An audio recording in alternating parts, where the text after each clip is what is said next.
सफदर सोफे पर निमतराज था। उसके जख्मी बाजू पर बैंडेज नजर आ रही थी। उसके सामने दूसरे सोफे पर जोलिया बैठी हुई थी, जो उसकी खैरियत मालूम करने आई थी। उसे खावर ने फोन पर सफदर के जख्मी होने के बारे में बता दिया था। उस वक्त वो दोनों चाय पी रहे थे। चाय जोलिया ने खुद ही बनाई थी और सफदर उसे अपने जख्मी होने और ब्राउन की गिरफ्तारी के बारे में बता रहा था कि दफतन कॉल बेल बजी और वो दोनों चौंक पड़े। कौन हो सकता है? जोलिया ने पूछा। मालूम नहीं, मैं देखता हूँ, सफदर ने चाय की प्याली मेज पर रखते हुए कहा। नहीं नहीं, तुम बैठो, मैं खोलती हूँ दरवाज़ा, जोलिया ने तेजी से कहा और उसी लम्हे दोबारा कॉल बेल बज उठी। जोलिया उठकर दरवाजे की तरफ बढ़ गई। वो कमरे से निकली ही थी कि तीसरी मर्तबा फिर घंटी बजी और बजती ही चली गई। जोलिया को बेहद गुस्सा आया। वो बैरूनी दरवाजे के पास पहुंची, मगर घंटी बंद ना हुई। जोलिया ने झटके से दरवाजा खोल दिया, मगर बाहर खड़े शख्स को देखकर वो बेख्तियार चौंक पड़ी। वो छोटी सी सफेद दाढ़ी वाला उधेड़ उम्र शख्स था। उसके सर पर कैप और आंखों पर सस्ते फ्रेम वाला चश्मा था। उसकी सफेद घनी मूंछें थीं, जिनसे बालाई होंठ छुपा हुआ था, और उसके दाहिने रुखसार पर मोटा सा मसा नजर आ रहा था, और वो हाथ में छतरी लिए जोलिया की तरफ देख रहा था। जी फरमाइए, जोलिया ने अपना गुस्सा जब्त करते हुए पूछा। क्या बरखुरदार अंदर मौजूद है? बूढ़े ने पूछा। कौन बरखुरदार? जोलिया ने नागवार लहजे में कहा। ओह, शायद मैं भूलकर किसी और फ्लोर पर आ गया हूँ। यह बरखुरदार सफदर सईद ने फ्लैट चेंज कर लिया है, बूढ़े ने परेशान से लहजे में कहा। यही फ्लैट है सफदर का। आप कौन हैं? जोलिया ने सफदर का नाम सुनकर चौंकते हुए कहा।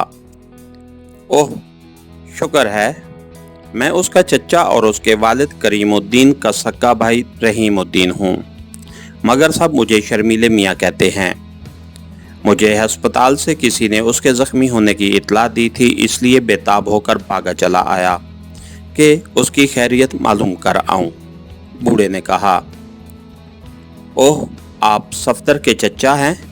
अंदर आ जाइए, जोलिया ने हैरान होते हुए कहा और दरवाजे से एक तरफ हट गई।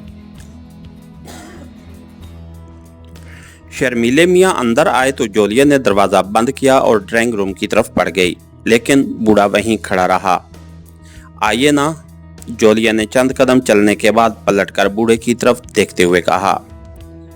मुझे लड़कियों के पीछे चलते हुए शर्म आती है, तुम मेरे पीछे चलो, शर्मीले मियाँ ने नागवारी से कहा, तो जोलिया ने उसे घूरा और पलट आई। तब शर्मीले मियाँ ने आगे कदम बढ़ाया और जोलिया उसके पीछे चलने लगी। ड्राइंग रूम में दाखिल होकर शर्मीले मियाँ ने सफदर की तरफ देखा। सफदर उसे हैरत से देख रहा था। फिर उसने सवालिया निगाहों से जोलिया की तरफ देखा। तुम्हारे चचा शर्मीले मियाँ हैं, तुम्हारी इयादत के लिए आया है, जोलिया ने मुस्कुराते हुए कहा। बैठो बैठो, कोई जहमत मत करो बरखुरदार, शर्मीले मियाँ ने उससे हाथ मिलाते हुए तेजी से कहा और उसके साथ ही बैठ गया। जोलिया भी सामने वाले सोफे पर बैठ गई थी। वो अभी तक हैरान थी कि सफदर का कोई चचा भी है। मुझे अस्पताल से किसी ने फोन पर बताया था कि तुम जख्मी हो और खून बहुत ज़ाया हुआ है, इसलिए मैं तुम्हें अपना खून देने अस्पताल पहुंचा तो पता चला कि तुम अपनी बेगम के साथ घर चले गए हो। चुनांचे मैं यहाँ आ गया। बहू, ज़रा पानी तो पिला दो, शर्मीले मियाँ ने पहले सफदर और फिर जोलिया से मुखातिब होकर कहा, तो जोलिया उसकी बात पर गुस्से से उसे घूरने लगी। सफदर ने भी इस बात का बुरा मनाया था। मैं सफदर साहब की दोस्त हूँ बड़े मियाँ, जोलिया ने गुस्सीले लहजे में कहा। ओह, माफ़ करना, मैं भी हैरान था कि बरखुरदार ने मुझे इतला दिए बगैर शादी क्यों कर ली, शर्मीले मियाँ ने बुखलाकर कहा। आप जरा सोच समझ कर बात किया करें, सफदर ने नागवारी से कहा। सोच समझ कर ही तो बात कर रहा हूं। तुम्हारे रिश्ते की बरखुरदार लड़की वाले मान गए हैं। तुम जरा तंदुरुस्त हो जाओ तो तुम्हें सेहरा बांधकर अपने फर्ज से सबकदोश हो जाऊंगा, शर्मीले मियाँ ने बेढंगेपन से हंसते हुए कहा। मुबारक हो सफदर, तुम्हारी शादी होने वाली है, जोलिया ने मुस्कुराते हुए कहा। देखो, मेरे सामने शादी की बात मत करो, मुझे शर्म आती है, शर्मीले मियाँ ने घबराहट आमेज लहजे में कहा। क्यों? जोलिया ने हैरत से उसकी तरफ देखकर कहा। दरअसल शादी के जिक्र पर मुझे याद आ जाता है कि मैं अभी कंवारा हूँ। क्या तुम्हारी शादी हो चुकी है? शर्मीले मियाँ ने जवाब देकर आहिस्ता से जोलिया से पूछा तो सफदर मुस्कुराने लगा। क्या मतलब? जोलिया ने गुस्से से उसे घूरते हुए कहा। मेरा मतलब है कि काश कोई हम दोनों का रिश्ता भी तय करा देता, शर्मीले मियाँ ने ठंडा सांस लेते हुए कहा। संजीदा हो जाइए, मिस जोलिया ने सैंडल उठा लिया तो मैं कुछ नहीं कर सकूंगा, सफदर ने मुस्कुराते हुए शर्मीले मियाँ से कहा और उसकी बात सुनकर जोलिया यकदम चौंकी और शर्मीले मियाँ को गौर से देखने लगी, जिसे सफदर पहले ही पहचान चुका था। उन्हें इस तरह जोगर बनकर आने की क्या जरूरत थी? जोलिया ने नागवारी से मुंह बनाकर कहा। जोगर बनकर ना आता तो क्या दूल्हा बनकर आता, शर्मीले मियाँ ने आंखों से चश्मा उतारते हुए कहा। बको मत, तुम सफदर की तीमारदारी के लिए आए हो या मस्खरापन दिखाने के लिए, जोलिया ने गुस्सीले लहजे में कहा। आया तो सफदर मियाँ की इयादत के लिए था, लेकिन बकौल कन्फ्यूशिश देखा जो एक नाज़नैना को तो बढ़ापा बदल गया, शर्मीले मियाँ ने मुस्कुराते हुए कहा। आपने तो अच्छे भले शेर का हुलिया बिगाड़ दिया है इमरान साहब, सफदर ने हंसते हुए कहा। असल शेर कहता तो जोलिया ने अभी सैंडल उठा लेना था, इमरान ने कहा तो जोलिया बेसाख्ता हंस दी। आपको पता है मिस जोलिया ने आज क्या कारनामा अंजाम दिया है, सफदर ने चंद लम्हों बाद इमरान से मुखातिब होकर कहा। हाँ, मुझे तुम्हारे चूहे ने थोड़ी देर पहले फोन पर बताया है और ये खदशा भी जाहिर किया है कि अगर जोलिया उसी तरह काम करती रही तो चंद माह के अंदर अंदर चीफ की सीट पर कब्जा कर लेगी, इमरान ने इस बात में सर हिलाते हुए कहा। अच्छा, ये बताइए आपने हुलिया क्यों बदला हुआ है? मेरा मतलब है इस मेकअप में छतरी का क्या काम, सफदर ने मुस्कुराते हुए कहा। जरूरत ईजाद की नानी होती है ना, पैराशूट कभी काम देती है और बारिश से भी बचाती है, इमरान ने हाथ में मौजूद छतरी पर प्यार से हाथ फेरते हुए कहा कि दफअतन फोन की घंटी बज उठी तो सफदर ने चौंक कर फोन की तरफ देखा और रिसीवर उठा लिया। हेलो, सफदर स्पीकिंग, सफदर ने रिसीवर उठाकर कान से लगाते हुए कहा। बाबर बोल रहा हूँ, सुनाओ क्या हो रहा है, दूसरी तरफ से कैप्टन बाबर की आवाज सुनाई दी।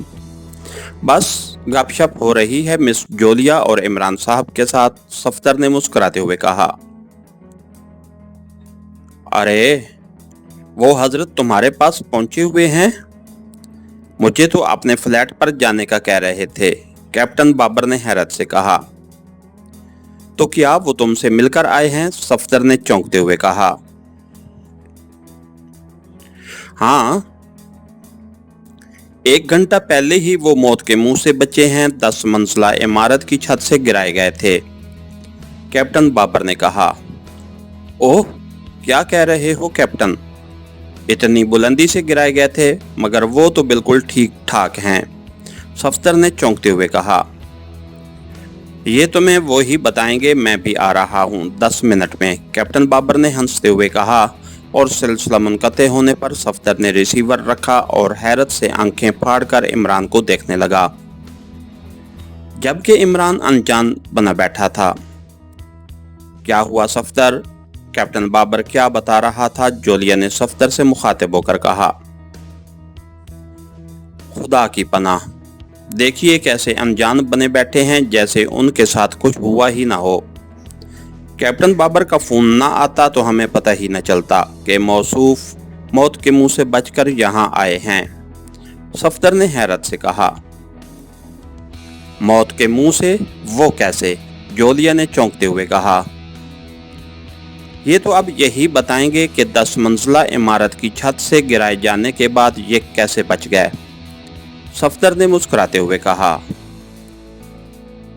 इस छतरी के जरिए।